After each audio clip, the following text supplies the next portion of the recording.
Alrighty, hello everybody. And this is the other semifinal that happened in the Horde Bullet World Championships. And yeah, I hope you guys are doing well. This one has a much less lopsided scoreline, and but the games are no less interesting. So let's head right into it. I'm Faithless Unit, bringing you coverage of the 2025 Horde Bullet World Championships.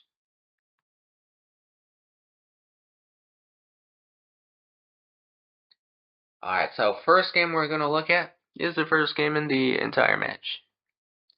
So we have Diablo against bijiy are the names in this semifinal draw, and have e5, d6, and the center pawns being traded off by bijiy. Typical in these positions, and f6 strikes in the center, causing complications, basically forcing a capture. And essentially, this is some perfect opening play, just forcing white into bad positions early on in the knight sacrifice, as the pawns are more important in constructing this fortress.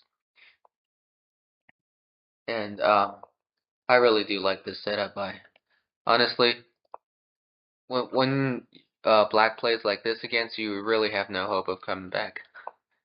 So the only problem we have is the only problem you can really try to cause black is by playing e5 and going forward, but then the queen goes here.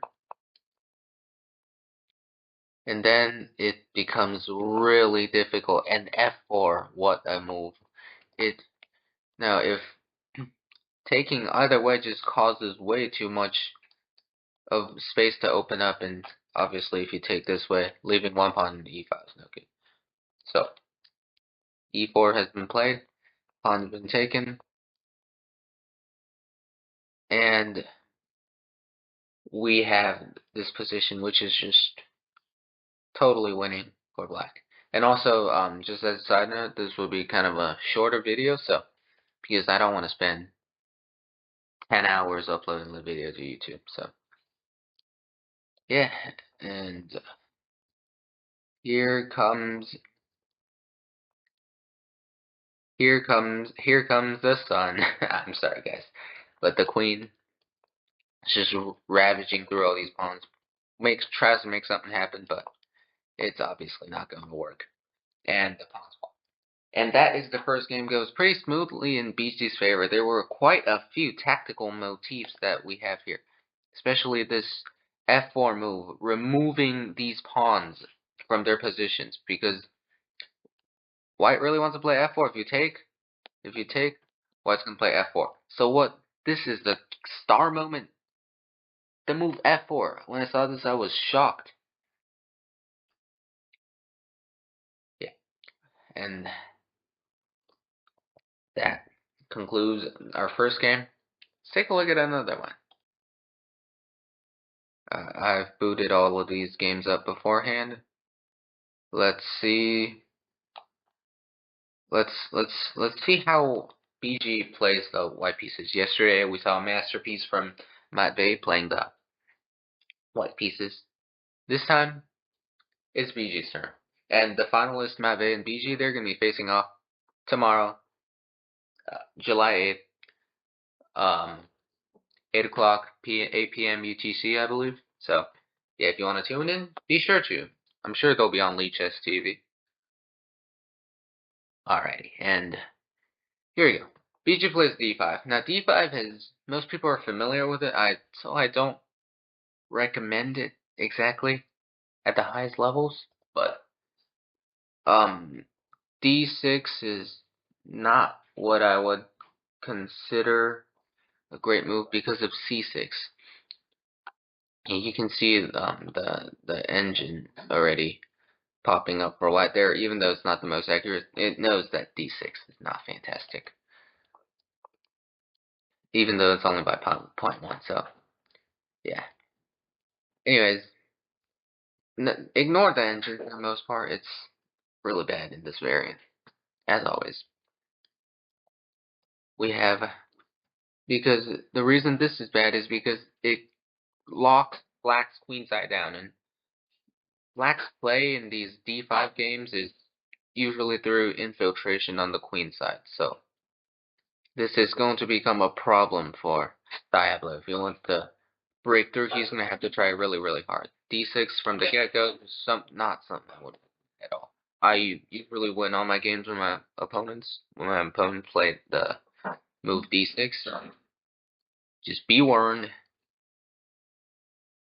Bishop D7, clever move, just trying to break open the fortress on the queen side. But now you have to sacrifice both of your knights for getting rid of the queen side. I have H4 from bijiy, and now what we can see. Usually you want 3 pieces to defend the um the king side pawns, but now it's 2 pieces. But just because of the inherent advantage that black has in the opening, um I'd say this still looks good for black. So again, don't mind the evaluation here. E5, bishop E7, and H6. A common idea is to divert the G pawn so that the F pawn is able to march forward, and then F5, G6, and so on. And castles nabs the bishop. Now we can see Diablo in a bit of trouble because one rook is usually not enough against a swarm of pawns, especially when Diablo hasn't even broken through yet on the queen side. So H4, yeah, we can see that just BG moving the pawns up. With good play, black should still be okay, but alright. But I think just going along the back rank is too slow. He needs to bring his queen back to try and defend because these pawns aren't aren't going to be too mobile if the queen is back there. So, say for example, um, he just goes straight back, something like queen a5, and then like if f5 wouldn't be possible, for instance. So this wouldn't be possible. So I think queen a5 was better there. Don't quote me on it. I'm just giving my analysis here. Queen e2 takes takes, and this is, as you can see, even Stockfish knows this is a losing blunder. He had to go here. He had to go here because he needed to control these pawns, otherwise they get through. But then here, g6 check. The only reason white wins any games at all in the modern scene is because of black's slip-ups, and everybody's going to make them. Nobody is immune to them, not even Diablo, who is a great player. And here, g6 check. Obviously takes, h7 here, just wins. So that doesn't happen, but then g takes h7 wins anyway. And that's a brilliant game from BG. So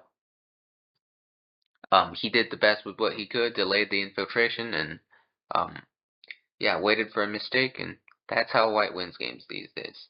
Horde is beautiful as it's so imbalanced, and it's so satisfying when you get a win with white. I haven't won a game with the white pieces myself recently, so I'm hoping to get one soon. So yeah, hope y'all having a wonderful day, and I'll see you in the next one.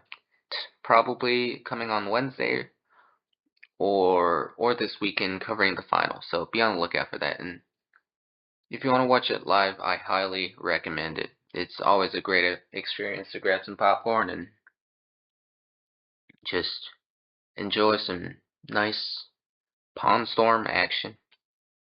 See you guys.